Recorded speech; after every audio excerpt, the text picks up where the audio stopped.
ouço multidões aqui e pessoas ao redor. Todos querem escutar a Jesus de Nazaré. Dizem que falando está ao mundo pecador. Todos querem escutar a Jesus de Nazaré.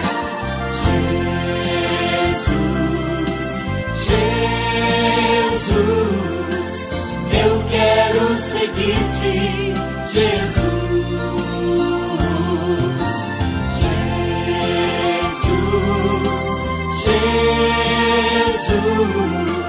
eu quero seguir-te, Jesus de Nazaré.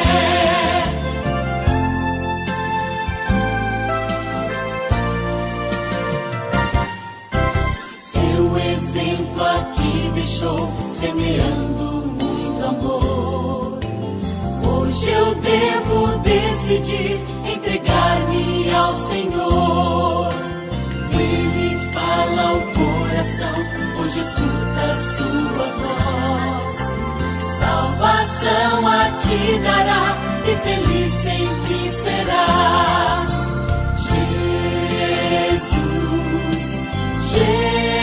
Jesus, eu quero seguir-te, Jesus,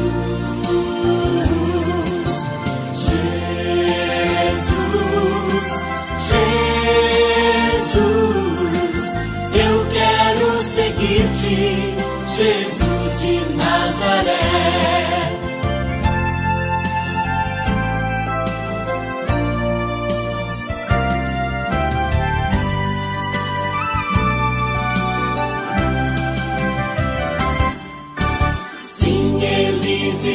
Outra vez para levar-nos para o céu, onde não mais haverá nem tristeza nem mais dor. Sim, Ele virá outra vez, vamos ser-lhe sempre fiéis, pois habitaremos com Jesus o nosso Rei. Jesus, eu quero seguir-te, Jesus,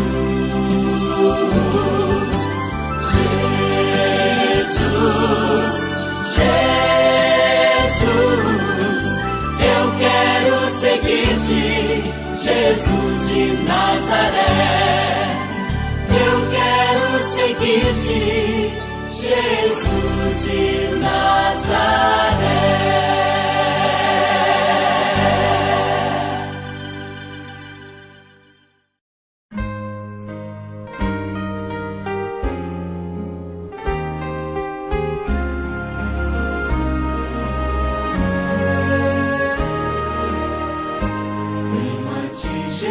Jesus, quero renovar meu ser, sei que a graça vem só de ti, Senhor.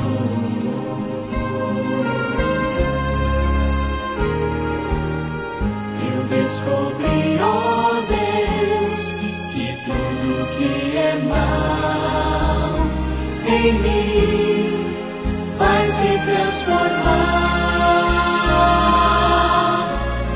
com o poder do amor.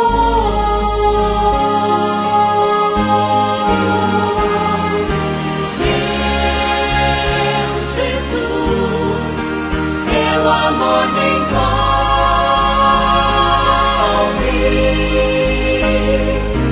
Quero estar firme em tuas mãos.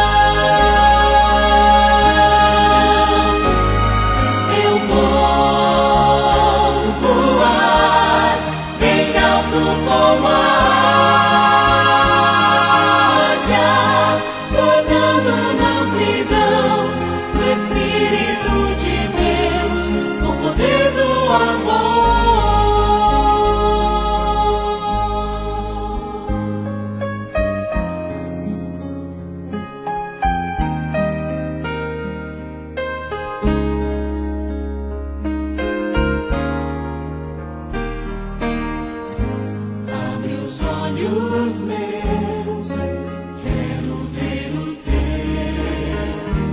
olhar, mostra o teu amor, vem viver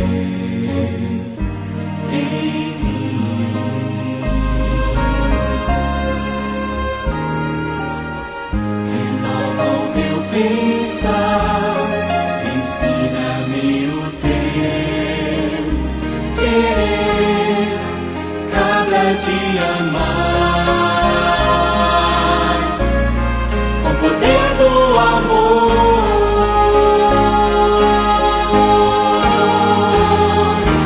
Meu Jesus, teu amor me envolve.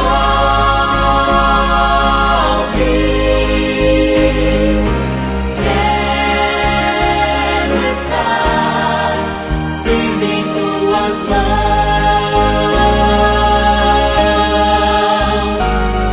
Eu vou voar bem alto como a águia, andando na amplidão do Espírito de Deus, com o poder do amor.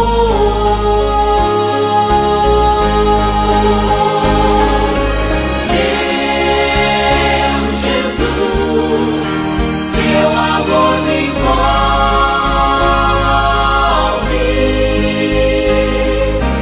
Quero estar firme em tuas mãos.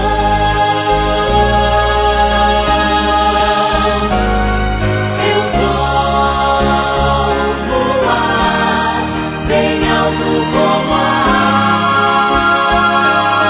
águia, andando na amplidão do Espírito de Deus, com o poder do amor.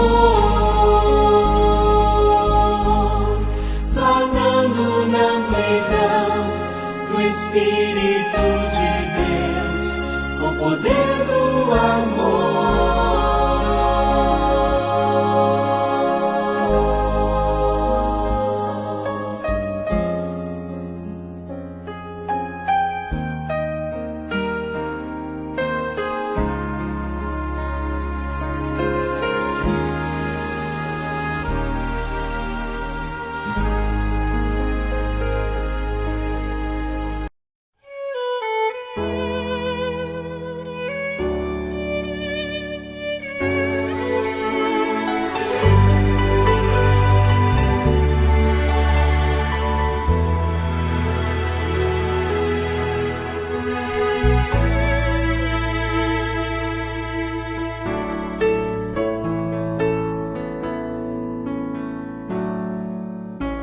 No mundo ainda existem belezas que alegram a vida e nos fazem sonhar.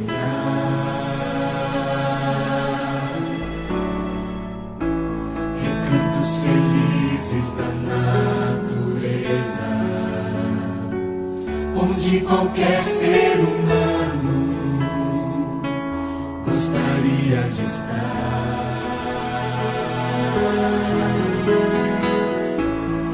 Mas de todos os lugares,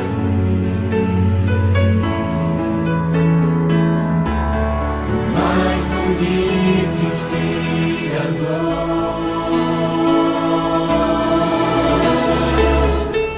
é onde fico em oração, junto aos pés do Salvador.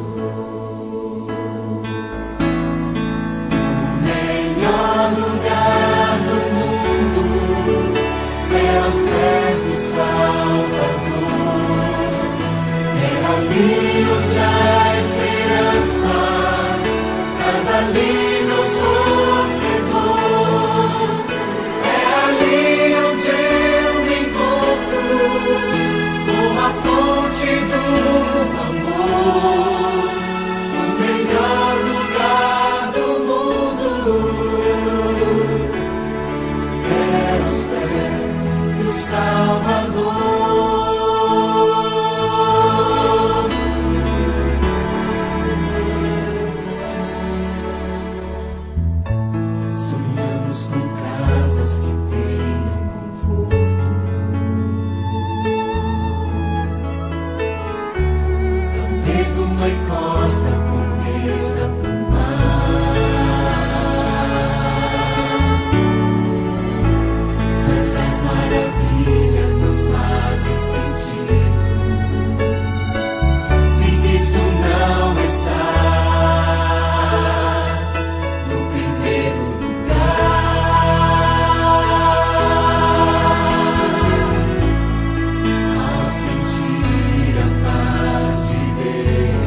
Olá, boa noite, seja muito bem-vindo ao projeto Adorai 2018, Comprometidos. Ontem estudamos um pouquinho sobre o tema Comprometidos com Deus e hoje vamos falar um pouquinho sobre compromisso com a família. A minha saudação carinhosa a você que nos assiste através das redes sociais, através do canal executivo da Novo Tempo. Você que está me ouvindo agora pela Rádio Novo Tempo, um abraço muito carinhoso a todos os ouvintes da Rádio Novo Tempo. Nós estamos aqui num auditório muito especial aqui em Belém e a partir de agora estamos conversando com mais de 3.000 igrejas na União Norte Brasileira, estados do Pará, Maranhão e Amapá. E você é muito bem-vindo a esse programa especial onde nós vamos buscar e estudar a Bíblia, conhecer mais da palavra de Deus. E eu queria dar uma saudação muito carinhosa aos nossos amigos que estão aqui no auditório do Encontro Vida. Boa noite. Vocês estão felizes por estarem aqui? Estão gostando de estudarem a Bíblia? Se disser que não, vai complicar, né? Mas que bom poder ter você aqui também, nesse auditório que foi preparado para esse momento tão especial. Nós vamos juntos abrir a palavra de Deus mais uma vez. Trouxe sua Bíblia? E eu queria que nós mostrássemos agora aqui as Bíblias, né? Cadê a sua Bíblia? Levante a sua Bíblia aí. Olha que cena bonita, esse livro que a gente ama tanto e valoriza tanto. Seja muito bem-vindo ao nosso auditório do Encontro Vida, esse projeto Adorai 2018. Nós estamos a cada noite com um tema da palavra de Deus e hoje chegamos ao nosso segundo tema, comprometidos com a família. E o texto-chave para o nosso estudo de hoje encontra-se no livro do profeta Isaías, no capítulo 38, no primeiro verso. Eu queria convidar você a abrir a sua Bíblia, Isaías capítulo 38. Vamos ler a palavra de Deus e ver a mensagem que Deus tem para mim e para você hoje. Isaías capítulo 38. Antes de ler o texto, como é o nosso hábito, nós vamos fazer o quê? Nós vamos orar, porque nunca devemos abrir esse livro sem antes fazer uma oração. Queria convidar você também que nos assiste, você que nos ouve pela Rádio Novo Tempo, se você tiver condições, participe também dessa oração. Nosso Pai querido, muito obrigado por estarmos juntos nesta noite para estudarmos a Tua Palavra. Que o Teu bom e Santo Espírito esteja conosco. Queremos ouvir a Tua voz mais uma vez a falar ao nosso coração. Por isso suplicamos que a Tua bênção nos alcance. E ao lermos o Teu livro sagrado, que possamos aplicar em nossa vida as histórias e as lições espirituais que o Senhor deseja nos ensinar. Em nome de Cristo nós choramos. Amém. Isaías capítulo 38, e eu queria que você lesse comigo então o primeiro verso. Naqueles dias, Ezequias adoeceu de uma enfermidade mortal. Veio a ter com ele o profeta Isaías, filho de Amós, e lhe disse: assim diz o Senhor, põe em ordem a tua casa, porque morrerás e não viverás. Nós não podemos entender nenhum texto da Bíblia isolado do seu contexto. A primeira coisa que nós devemos fazer é entender em que momento está vivendo aqui o profeta Isaías, em que momento está vivendo Ezequias, e assim a gente entende o texto sagrado. A gente primeiro estuda o contexto, para depois entender o texto. Se nós deslocarmos o texto da sua posição, fica difícil a compreensão. E eu queria chamar a sua atenção para o fato de que em Israel sempre foi o plano de Deus uma teocracia. O que é uma teocracia? É um sistema de governo onde Deus fala e o povo obedece. Deus lidera, mas o povo, querendo copiar as nações vizinhas, pediu a Deus um rei. E então foi estabelecida a monarquia. E o primeiro rei que nós tivemos então em Israel foi Saul. Depois veio Davi e depois veio Salomão. Apenas durante esses 3 reinados, o povo de Deus esteve unido como 12 tribos, as 12 tribos de Israel, os 12 filhos de Jacó. Acontece que quando morre Salomão, nós temos agora um problema, porque o reino foi dividido. Você vai ter agora Roboão, filho de Salomão, e vai ter Jeroboão, alguém que se levanta em oposição ao legítimo rei. E então você vai ter na história uma ruptura. E eu queria mostrar para você o que aconteceu. Roboão e Jeroboão. Você tem 2 tribos em Jerusalém e você tem 10 tribos em Samaria. A partir desse momento você tem o reino do sul, ou reino de Judá, e o reino de Israel, ou reino do norte. Essa divisão aconteceu num processo político, e nunca mais as tribos estiveram unidas, como sob o reinado de Saul, Davi e Salomão.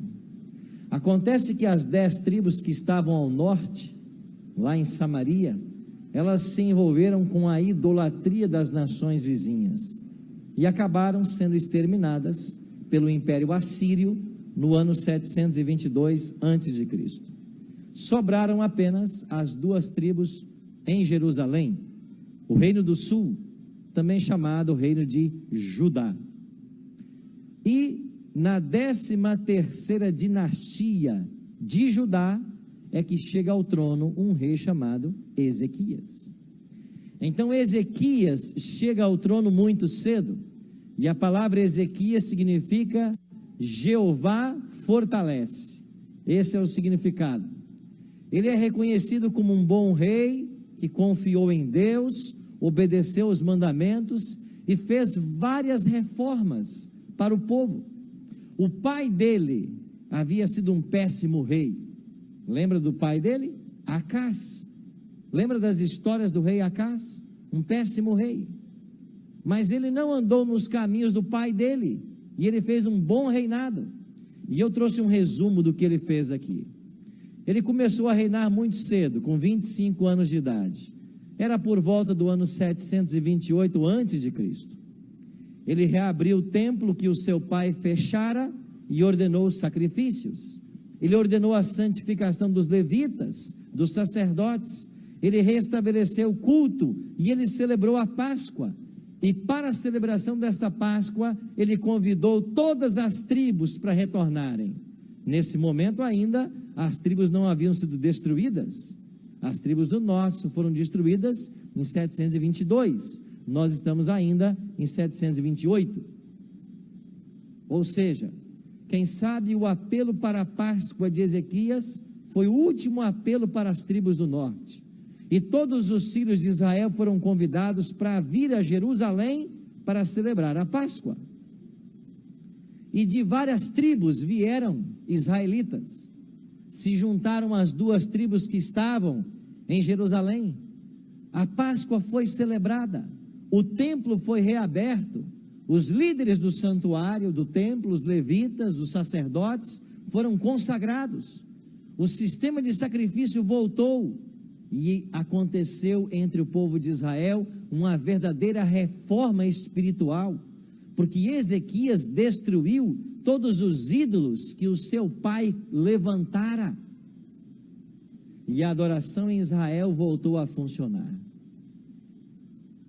E esta reforma de Ezequias provocou a ira dos inimigos, e então surgiu uma ameaça. A Assíria queria acabar com essas tribos em Jerusalém, e através de Senaqueribe, eles começaram a ameaçar o povo de Deus. Eles tentaram amedrontar Ezequias, mas Ezequias, como homem de Deus, sempre se posicionou, dizendo: não, o Senhor está à nossa frente, nada de mal vai nos acontecer, Deus vai nos proteger. Eu fico pensando que lição espiritual para nós hoje, em tempos de crise, buscarmos a Deus, pedirmos a direção dEle. Talvez eu esteja falando com alguém agora que passa por uma crise espiritual. Nós temos que aprender com Ezequias a buscar o Senhor nesses tempos de crise, porque é nesse tempo de crise que o Senhor fala conosco, que Ele nos ajuda.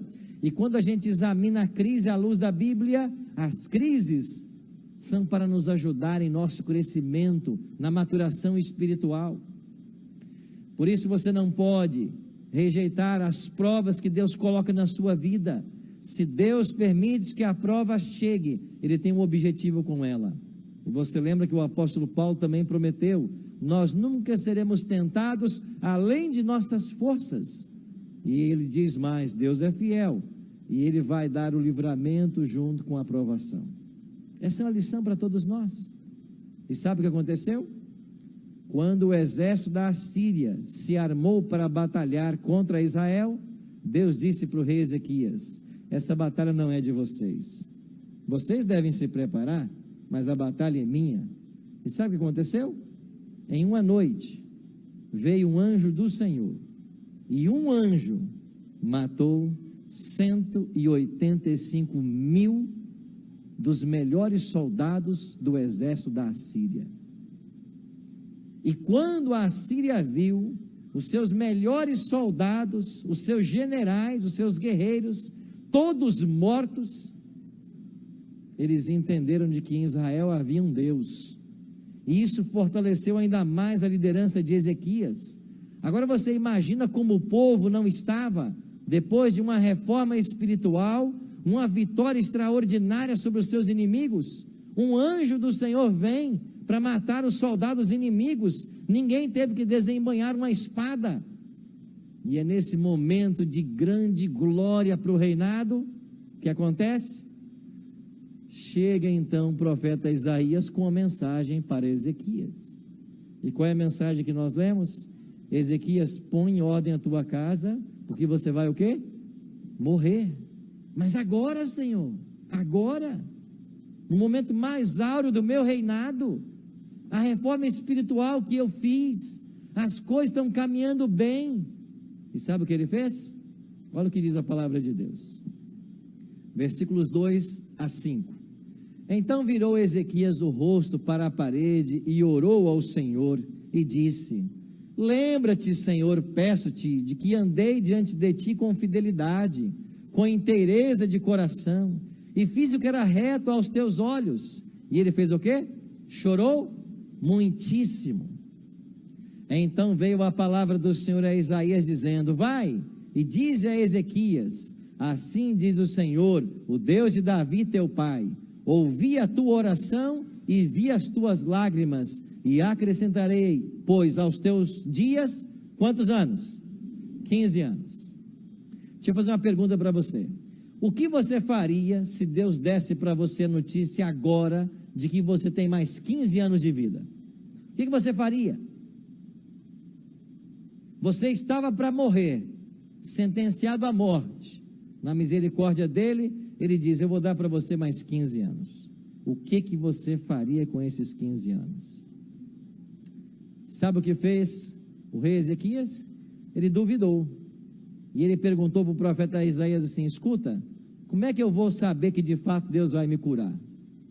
Aí Isaías disse assim: o que você quer que Deus faça? Que ele adiante o sol? E Ezequias disse: não, eu quero que ele retroceda ao sol 10 graus. Porque se Deus voltar o sol 10 graus, eu vou saber que esse é um sinal de que eu serei curado. Agora eu fico pensando como que Deus é condescendente com esse povo, né? Que homem ousado, que é um sinal da cura, não acredita na palavra do profeta, ainda pede um sinal, mas o sinal não é simples, é fazer o sol, fazer o seu circuito inverso, em 10 graus, mas Deus é tão bondoso, que ele atendeu a oração desse servo, e o pedido dele, e que Deus fez? Deus retrocedeu o sol 10 graus, E sabe quem é que viu esse movimento estranho do Sol? Uma nação que lá na Mesopotâmia começava a despontar no cenário militar e político, chamado Babilônia. Os babilônicos eram especialistas em astronomia. E aqui eu queria fazer um parêntese para você. Nós temos que entender e separar a astronomia de astrologia. A astronomia é a ciência, o estudo dos astros e de seus movimentos, e não especulações como na astrologia. A astrologia é especulação. A astronomia é uma ciência que se estuda as obras de Deus. E eles que conheciam o movimento dos astros, perceberam e ficaram sabendo que esse sol se movera porque o rei de Israel havia pedido um sinal para a sua cura. E o que fez então? Os babilônicos prepararam uma embaixada e enviaram para Jerusalém, com a seguinte pergunta: quem é esse Deus que vocês servem, que até o sol, o Deus Sol, que eles adoravam também, pode manipular?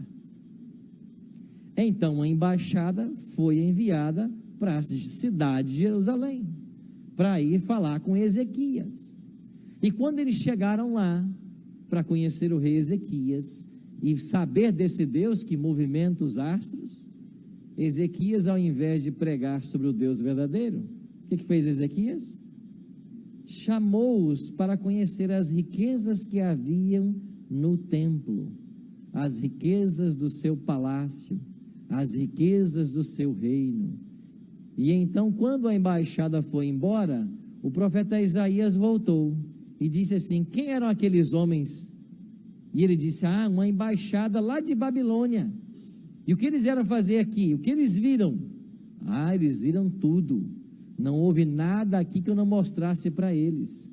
Eu mostrei os nossos templos, os nossos tesouros, a riqueza do nosso reino. E Isaías falou assim: escuta, e você pregou para eles o evangelho? Você falou do Deus que curou você? Do Deus que moveu o sol? Ele disse: não, eu esqueci. Eu não preguei para ninguém. E sabe o que disse o profeta? Eis que virão dias em que tudo quanto houver em tua casa, com o que entesouraram teus pais até o dia de hoje, será levado para a Babilônia, e não ficará coisa alguma, disse o Senhor. Verso 7: dos teus próprios filhos que tu gerares, tomarão, para que sejam eunucos no palácio do rei da Babilônia. Você não pregou para eles? Perdeu a chance? Sabe o que vai acontecer? Eles vão voltar. Mas sabe para quê? Para escravizar os teus filhos. E a palavra do profeta Isaías aconteceu exatamente como ele havia pronunciado. No ano 605, Ezequias não viu isso, mas no ano 605 a.C., Nabucodonosor, rei da Babilônia, invadiu Jerusalém e levou cativos os príncipes judeus, entre eles 4 que nós conhecemos muito bem: Daniel, Ananias, Misael e Azarias. Ou seja, a linhagem real foi levada cativa para a Babilônia por 70 anos. Por quê? Porque o rei Ezequias perdeu a chance de dar o testemunho que ele deveria ter dado. Agora, vamos fazer uma conta, e preste atenção nessa conta. Em 2 Reis 21, verso 1, a Bíblia diz assim: tinha Manassés 12 anos de idade quando começou a reinar, e reinou 55 anos em Jerusalém. Quem era Manassés? Filho de Ezequias. Ezequias morre, Manassés assume o trono. Com quantos anos ele começou a reinar? 12 anos. E fez ele o que era mal perante o Senhor, segundo as abominações dos gentios. Versículo 6. e queimou a seu filho como sacrifício. Adivinhava pelas nuvens, era agoureiro, tratava com médios e feiticeiros, prosseguiu em fazer o que era mal perante o Senhor, que diz o texto, para provocar a ira. Sabe o que fez esse garoto? Ele não só fez tudo de errado, ele não só queimou seu filho como sacrifício, mas tudo ele fazia para provocar a ira do Senhor. Pensa num rei que não valia nada, Manassés. Agora, vamos fazer a conta? Ezequias morre e Manassés começa a reinar. Quantos anos tinha Manassés? 12. Quantos anos Deus acrescentou à vida de Ezequias? 15. Isto quer dizer que Manassés nasceu no 3º ano depois da cura. Então o rei foi curado, e 3 anos depois da cura é que nasce o herdeiro. O rei sabia que ele tinha mais 12 anos de vida. O rei sabia que os babilônicos viriam. E o que ele deveria ter feito? Preparado o filho para sucedê-lo no trono e preparado o reino para enfrentar o adversário. E o que ele fez? Nada. Nada. Eu não encontro nas páginas desse livro um pai que foi mais ausente, um pai que teve mais problema do que esse Manassés. E quando chega o cativeiro babilônico, e os príncipes de Israel, depois todo Israel, as tribos de Judá e Benjamim, são levados em cativeiros para a Babilônia, 70 anos de escravidão, entre eles Daniel e os seus amigos. Quem que é o verdadeiro culpado do cativeiro babilônico? Ezequias, porque o cativeiro foi gestado na casa de Ezequias. O cativeiro babilônico foi gestado na casa de Ezequias.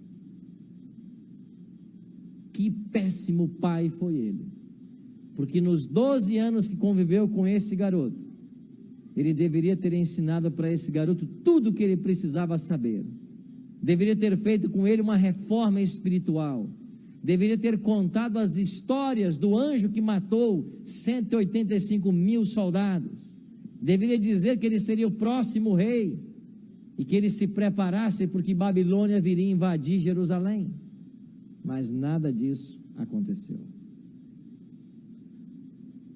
Qual é a grande lição que nós queremos extrair dessa história? Deus, com nossos filhos, coloca em nossas mãos uma herança preciosa, valiosa. Aqui está minha esposa Juliana, meu filho mais velho Rafael, Mateus, e o Lucas ainda estava na barriga de minha esposa, nessa foto. Os filhos que Deus deu para mim e para você, são presentes que os céus nos deu para nós educarmos. A família é o bem mais precioso que nós temos, e devemos cuidar dela, devemos ser sacerdotes em casa. Hoje nós temos que entender que o compromisso nosso com a família, ele está só abaixo do próprio Deus. Eu estava alguns dias numa outra viagem, e quando a gente sai por aí, o povo nos entrega muitos bilhetinhos pedindo oração, e me colocaram alguns no meu bolso, e eu voltando para casa dentro do avião, comecei a ler um por um, e uma mãe dizia assim: pastor, ore por meus filhos. Meus filhos não querem saber nada da igreja. Meus filhos não querem estudar mais a Bíblia. Meus filhos não querem saber mais de Jesus Cristo. Ore por meus filhos. E quando eu li o pedido dessa mãe, eu fiquei pensando, tentando imaginar o que aconteceu no percurso O que aconteceu? Eu queria falar com você que é líder de igreja, você que é ancião.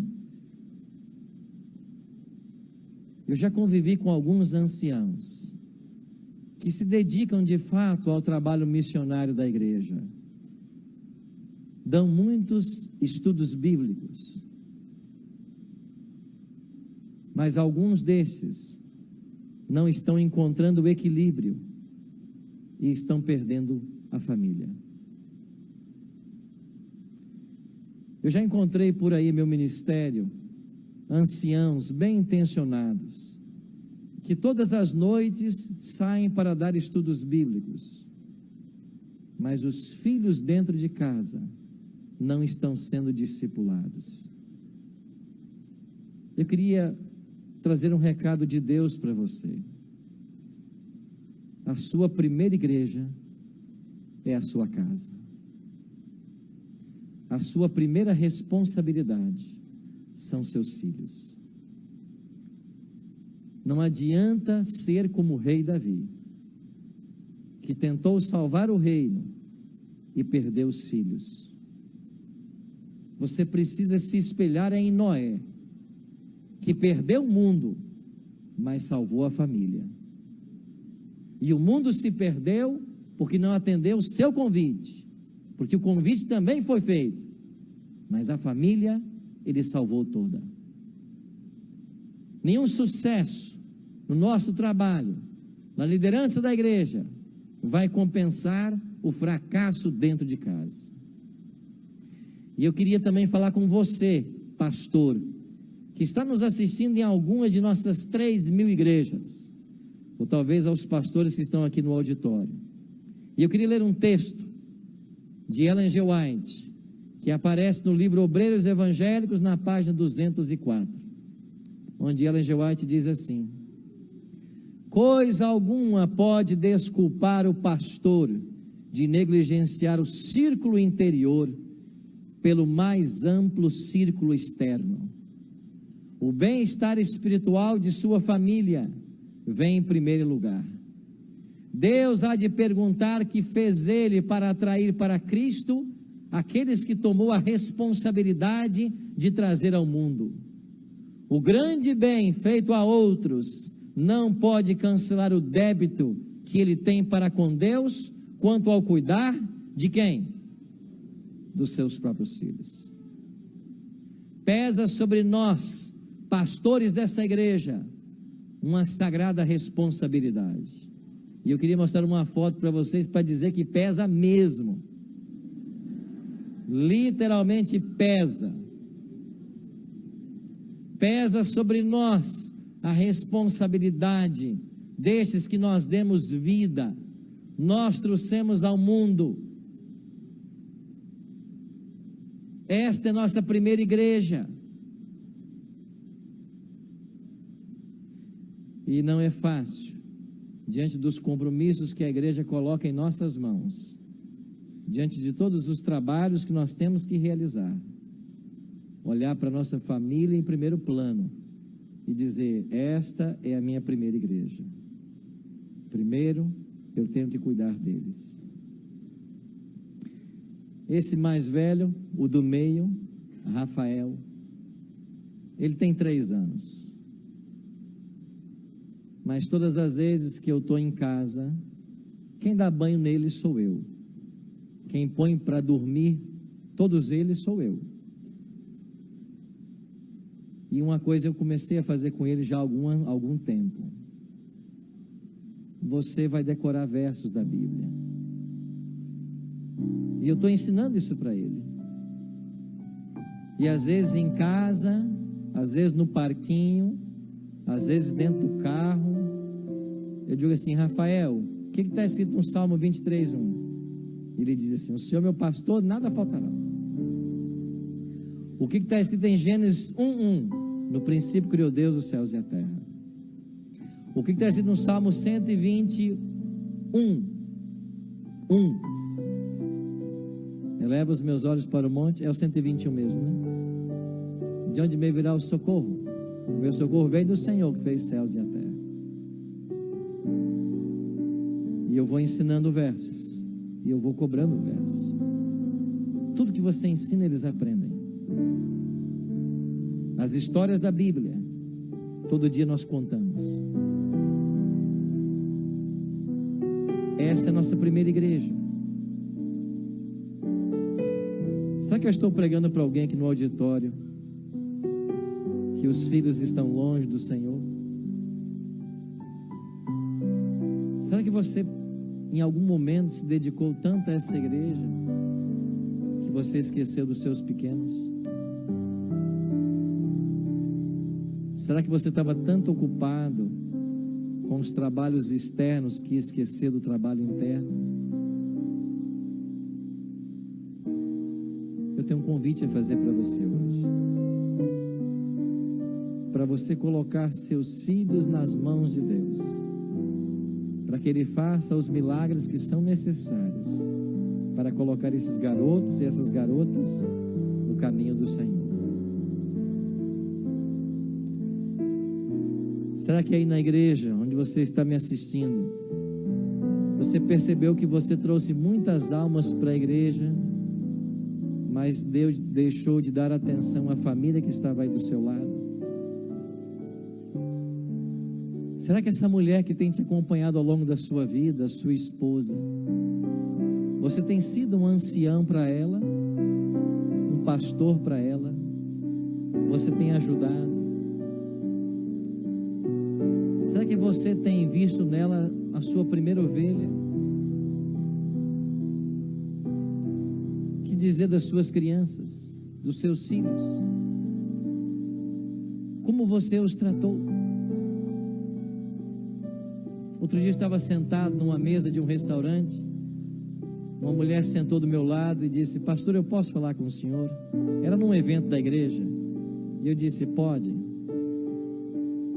Ela disse: pastor, a minha filha me traiu, me apunhalou pelas costas, começou a namorar um rapaz, e agora veio me contar que está grávida do rapaz. Eu discuti com ela, eu briguei com ela, e eu só não bati nela porque me seguraram. Como, pastor, que a minha filha fez isso comigo? Como pôde? O que eu faço, pastor? Qual é o seu conselho? E eu disse assim: você está completamente equivocado. É agora que ela precisa de uma mãe que abrace ela. Esse é o momento mais delicado da vida dela. Agora que ela precisa de uma amiga para poder chorar com ela. Agora que você tem que abraçar e cuidar dessa ovelha ferida, e você age dessa maneira, você está errada. Você não ama essa garota? Então prova que ama, perdoa. Você está com medo que a igreja vai dizer? E daí? Quem é mais importante? A reputação da sua família ou a sua filha? Quem é mais importante? Volta para casa, pede perdão para ela, acompanha ela, abraça essa garota. É agora que ela precisa de você. E sabe por que muitos de nossos jovens não estão ficando na igreja? É porque às vezes estão sendo tratados em casa como numa comissão de igreja. São disciplinados e censurados a qualquer instante, por qualquer coisa. E põe uma coisa na sua cabeça: ninguém aqui é perfeito, nós somos falhos, cedo ou tarde vamos cometer deslizes, vamos cair. E na hora que nós caímos, o que menos precisamos é de alguém nos acusando, de alguém nos cobrando. Nós precisamos é de um braço estendido, precisamos é de um aperto caloroso de mão, de uma palavra de incentivo. É disso que nós precisamos. E quando eu olho para o ministério de Cristo, e perceba as multidões que o seguiam. Quem eram essas pessoas da multidão? Eram os pobres, os sofredores, os pecadores, os párias da sociedade. E sabe por que eles gostavam de seguir Jesus? Porque Jesus os amava, a despeito dos seus erros. Jesus ama você, a despeito dos seus erros. Talvez essa semana não foi uma semana perfeita para você. Talvez você fez coisas das quais não se orgulhe. O Pai te ama. O Pai sempre perdoa. Ele sempre vem ao nosso encontro, porque Ele é bom. E nunca se esqueça que o Pai tem um plano na sua vida. E Filipenses 1, verso 6, promete que um dia Ele começou uma boa obra no seu coração, e Ele vai completá-la antes da volta dEle. Ele vai. Isso aconteceu na vida de um amigo que você vai conhecer agora, do Lorival. Lorival, a vida inteira, pescador. Um dia, numa dessas viagens em alto mar, o barco naufragou. 2 dias e 2 noites à deriva. Ele achou que morreria, mas lá no alto mar, ele clamou a Deus, pediu misericórdia, e Deus salvou a vida dele. Deus deu a ele 4 filhos, e eu disse há pouco para o Lorival, que a sua primeira responsabilidade, Lorival, é com esses 4 filhos que Deus deu para você. Deus deu a chance de você de hoje estar aqui para ser batizado pelo pastor Everton, que é o pastor aqui no nosso espaço. Deus foi bondoso com você. Você também teve um apendicite, deveria ter morrido com isso. Deus poupou sua vida. Sabe por quê? Porque Ele esperou por você 53 anos. Mas louvado seja Deus, você veio a tempo. Não é o meu tema hoje, mas sabe que a história do filho de Ezequias, Manassés, esse terrível rei, também foi alcançado pela graça de Deus. E a despeito de tudo que ele fez de errado, no final, Deus salvou Manassés. Porque Deus é assim, Ele é bondoso. E eu queria perguntar para você: você tem o desejo no seu coração hoje também de ser alcançado pela graça de Cristo? Você quer fazer diferente as coisas na tua vida? Você quer ser um líder, um pastor, um ancião, primeiro para a tua casa, a partir de hoje? Eu queria convidar você, aonde que você estiver aí. Se você estiver em uma de nossas igrejas, eu quero convidar você a ficar de pé agora.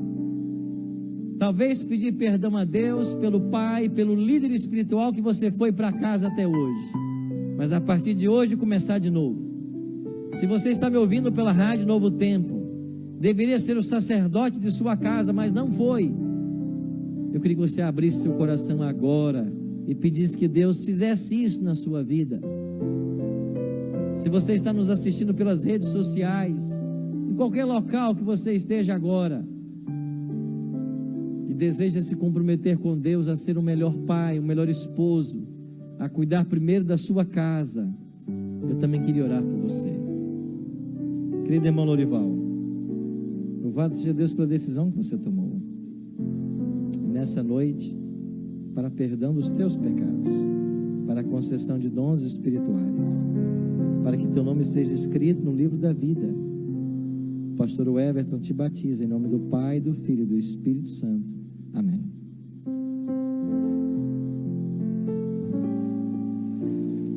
Uma salva de palmas. Eu queria orar por você agora. Orar por você que está esperando esse milagre. Que Deus faça na vida da tua família aquilo que você não pode fazer. E não duvide, porque quando nós oramos com fé, o milagre acontece. Você quer um milagre na vida da sua família? Você quer? Enquanto orarmos agora, você vai dizer para Deus qual é o milagre que você precisa. Que milagre você quer que Deus faça na sua família? E esse milagre vai acontecer. Ore comigo. Pai, muito obrigado por esse presente maravilhoso que o Senhor deu a todos nós, a nossa família. Pai, nos perdoa se às vezes corremos de um lado para o outro, tentando buscar os que estão lá fora e nos esquecemos daqueles que estão dentro de casa. Nos perdoa, Pai, se nós não fomos sacerdotes como deveríamos. Nos perdoa, Pai, se em nossa relação com os filhos nós não demonstramos o amor de Deus que precisávamos ter demonstrado. Por isso nós te suplicamos perdão agora. Queremos colocar nossos filhos nas tuas bondosas mãos. Onde quer que eles estejam agora, que o Senhor possa abraçar a cada um deles. E se porventura alguns de nossos filhos estão longe do Senhor Jesus, que o teu Espírito os atraia de volta, que eles voltem para os teus caminhos, e usa-nos, Pai, nesse processo.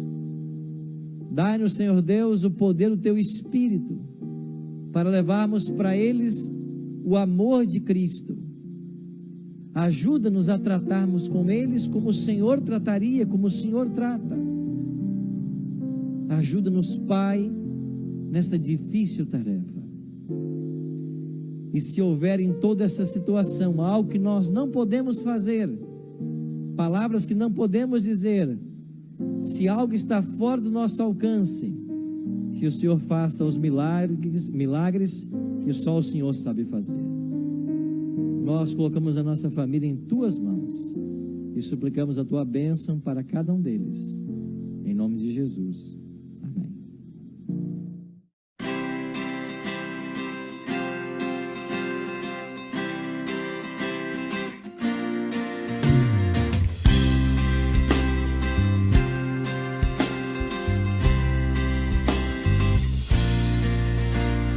Venha, Senhor, em mim habitar, pois quero ser templo teu. Quando eu sair deste lugar, que Jesus permaneça em mim. Permaneça em mim. Permaneça em mim. Permaneça em mim, meu Senhor, permaneça em mim. Venha, Senhor, em mim habitar, pois quero ser templo teu. Quando eu sair deste lugar, que Jesus